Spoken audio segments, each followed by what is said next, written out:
Hello, and welcome to the Nerdy Photographer Podcast. I am your host, Casey Fadgett, and the 4th of July is coming up here in the United States. So I thought I would devote this micro episode, Nerdlet, as I like to call them, to taking better photos of fireworks. Because there are going to be a lot of fireworks displays this year, I think way more so than last year. So here are a few technical tips for getting great fireworks photos. First of all, get a tripod. Why do you need a tripod? Well, you're going to want to take longer exposures to effectively capture the fireworks. That means keeping your camera still. You don't want a lot of motion blur from your hand moving around. Number two, use a remote trigger for your camera. A remote trigger or a cable release will help you capture sharper fireworks photos, because even pressing the shutter button while you're standing there next to the tripod with your camera can move the camera just slightly and add some blur to your photos. Using the trigger will allow you to get your shot when you see the fireworks are just about to burst, which might be harder to do when you're just looking through the rangefinder. Use a low ISO. That's tip number 3. Fireworks are very bright. You're going to want to shoot at a lower ISO. 100 is probably ISO 100 is probably going to be your best bet to not have like just totally blown out pictures. Number 4, use a high aperture. Again, fireworks very bright, and you'll need to do a long exposure to get the light trails. You want those like sort of cascading photos of the fireworks all blown up, not just like a few dots here and there. So you're going to want to do a long exposure, which means using a more narrow aperture, which means considering starting around f9 to f11. Bonus tip: if you want to use a lower aperture, like something that's more a shallower depth of field, I guess, get yourself a neutral density filter to stop down so that you don't completely blow out your photos. Number 5, you're going to use a long exposure. You want to be able to, like I said, capture that entire burst of fireworks, or even multiple bursts of different sets of fireworks.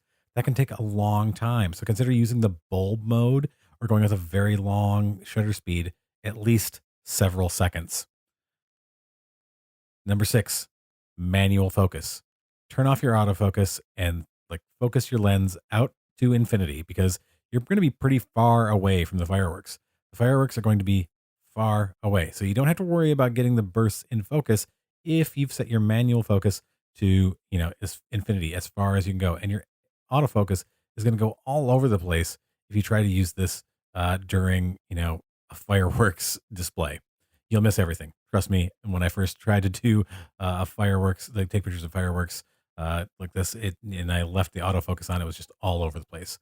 And for extra credit, try focus pulling. If you've got this down, if you've started to get some of this going down, getting great pictures, try focus pulling. And what's focus pulling? Well, that's when you start with your lens completely out of focus, and then after you trigger the shutter, slowly and smoothly over a couple of seconds, shift the focus to infinity, and this will give you some crazy, crazy looking shots that look like sort of like sea anemones. It's really amazing. It's not going to be it's not going to look like fireworks, just so you know. So if you've got the fireworks photos down and you want to try something different, try focus pulling. And that's all for this episode. I hope that you have a safe and enjoyable 4th of July. That should be next month when this is scheduled to come out. But I just want to get it out there so you have a chance to hear these tips, and so that you can implement them here in the US when July 4th comes around, or wherever you are, whenever fireworks are being used, you can use these tips.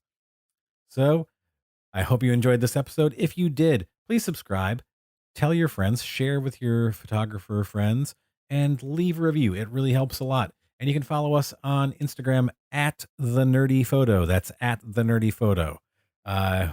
We'll see you next time. Until then, stay safe and stay nerdy.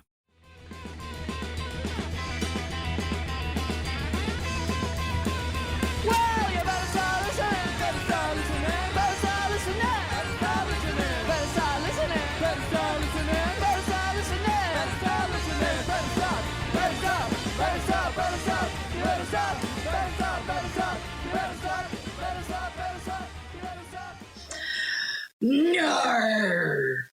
Yar, what is it, matey? I hate paying these stupid subscription fees to Adobe for Photoshop and Lightroom.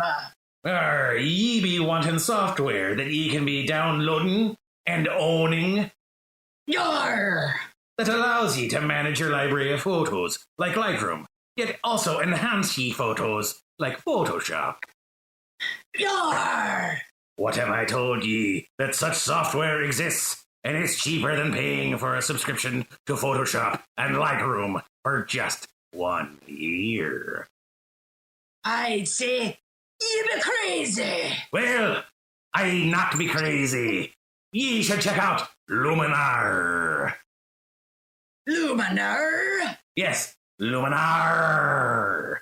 It has libraries that allow you to manage your catalog of photos, tag and organize your pictures. Then you can enhance your photos, smooth skin, remove unwanted objects, apply presets, even replace the sky using Luminar 4's AI engine.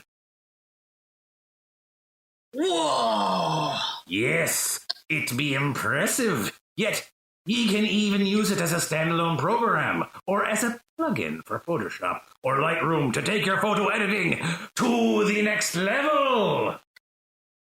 Do I need a map to find it? Nay, ye can get thee to nerdyphotographer.com/recommends/Luminar. Where they be? nerdyphotographer.com/recommends/LUMINAR. Arr! Yar. Yeah, yar. Yar, yar, yar. Yar, yar.